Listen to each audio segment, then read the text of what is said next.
সামনে সাজানো অনেক অনেক খাবার, সাথে চলছে বলিউডের গান, আর সেই সাথে সাথে আপনিও ভেসে চলেছেন ব্যাংককের ছাও ফ্রায়া নদীর একটা ক্রুজে। সো হাই এভরিওয়ান, আজকে শেয়ার করব ব্যাংককে আমাদের ক্রুজ ডিনার কেমন ছিল। তো ব্যাংককের প্রথম দিনে ওয়াট ফো টেম্পল এবং অরুণ টেম্পলের ভিডিওগুলো কিন্তু আমি অলরেডি আপলোড করে দিয়েছি। সো যারা এখনো দেখেননি তারা চাইলে দেখে আসতে পারেন, লিঙ্কগুলো কমেন্টে দেওয়া থাকবে। অরুণ টেম্পল ঘোরা শেষ করে সন্ধ্যায় আমরা টার্মিনাল 21 নামের যে জনপ্রিয় শপিং মলটা আছে ব্যাংককে, সেখানে যাচ্ছি, কারণ ডিনার ক্রুজটা সেখান থেকেই ছাড়া হবে। এর মধ্যে শুরু হয়ে গেল বৃষ্টি, আর তার সঙ্গে জ্যাম তো আছেই। লাকিলি ক্রুজ ছাড়ার মাত্র কয়েক মিনিট আগেই আমরা এসে পৌঁছেছিলাম টার্মিনাল 21-এ। বুকিং তো আমাদের আগে থেকেই অনলাইনে করা ছিল, বাকি ফর্মালিটিস সেরে আমরা উঠে পড়লাম ক্রুজে। স্টার্টার এবং মেইন কোর্সের জন্য কিন্তু অনেক অনেক খাবারের অপশন ছিল। ক্রুজ ডিনারের জন্য খাবারে সাধারণত দুইটা অপশন থাকে, একটা হচ্ছে থাই ফুড আর বাকিটা ইন্ডিয়ান। আমরা ইন্ডিয়ান ফুড চুজ করেছিলাম, কেননা এটা আমাদের ব্যাংককে ডে 1 ছিল, তাই ভেবেছিলাম প্রথম দিনে নিজেদের পরিচিত খাবারগুলো ভালোভাবে খেয়ে নিব এবং বাকি দিনগুলোতে আমরা থাই ফুড ট্রাই করব। আর অনেস্টলি স্পিকিং, এই ক্রুজ ডিনারে বলিউড সং এর ভাইবটা আমি মিস করতে চাইনি। ও হ্যাঁ, এখানে কিন্তু শুধু রেকর্ডেড বলিউড সং না, লাইভ পারফর্মাররাও বলিউড সং পারফর্ম করছিলেন, যদিও সেটা খুব একটা শ্রুতিমধুর না। চলুন আপনাদেরকেও একটু শোনাই।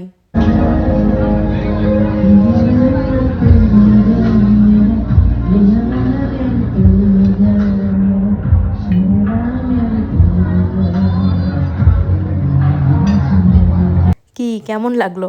অবশ্য যিনি গান করছিলেন উনিও থাইল্যান্ডের, এই জন্যই এই অবস্থা। আচ্ছা, ওসব তাহলে বাদ দিই। এই ক্রুজ ডিনারের বুকিং কিন্তু 3 ভাবে করা যায়। নাম্বার 1, আপনি ফিজিক্যালি এখানে এসে টিকিট কাটতে পারেন।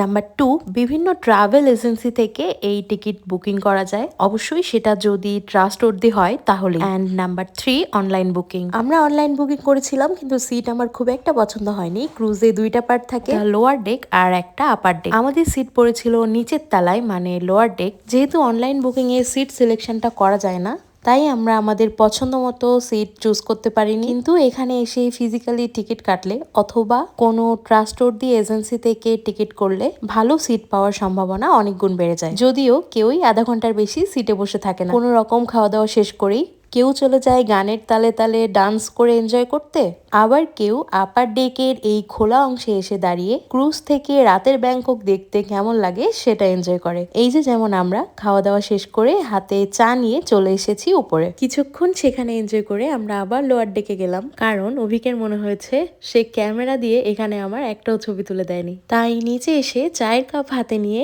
কিছু পোজ দিয়ে ছবি তুলে রাখলাম, আর স্মৃতি রেখে দিলাম আমাদের এই সুন্দর মুহূর্তটার। আচ্ছা, এত কথা বললাম, কিন্তু এখানে খরচ কত হয়েছিল এটাই জানানো হয়নি। অনলাইন বুকিং এর ক্ষেত্রে কিন্তু অনেক সময় কিছু ভাউচার এবং স্পেশাল অফার পাওয়া যায়।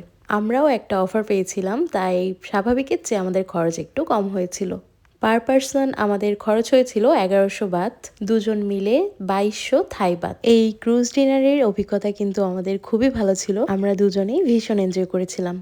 আগের একটা ভিডিওতে নৌজাত সাদিয়া আলিফ আপু কমেন্ট করেছিলেন, অসাধারণ চমৎকার সুন্দর ভিডিওতে আমি সুন্দর সুন্দর কমেন্ট করে দিলাম। রাইট আপু, আপনি আসলেই সুন্দর একটা কমেন্ট করেছেন, আর আপনাকে অনেক ধন্যবাদ এই কমেন্টটা করার জন্য। আমি কিন্তু চেষ্টা করছি প্রতি ভিডিওতেই কারো কমেন্ট পড়ার, তাই আপনি যদি চান আমার পরের ভিডিওতে আমি আপনার কমেন্টটা পড়ি, তাহলে সুন্দর একটা কমেন্ট করে যেতে ভুলবেন না। তার সাথে সাথে কে কোথায় থেকে আমার ভিডিওটা দেখছেন সেটাও কমেন্ট করে জানাতে পারেন। থাইল্যান্ড সিরিজের পরবর্তী ভিডিওগুলো খুব তাড়াতাড়ি আসতে চলেছে, সেগুলো দেখতে হলে follow my page, subscribe my channel. আজ তাহলে আসি, বাই।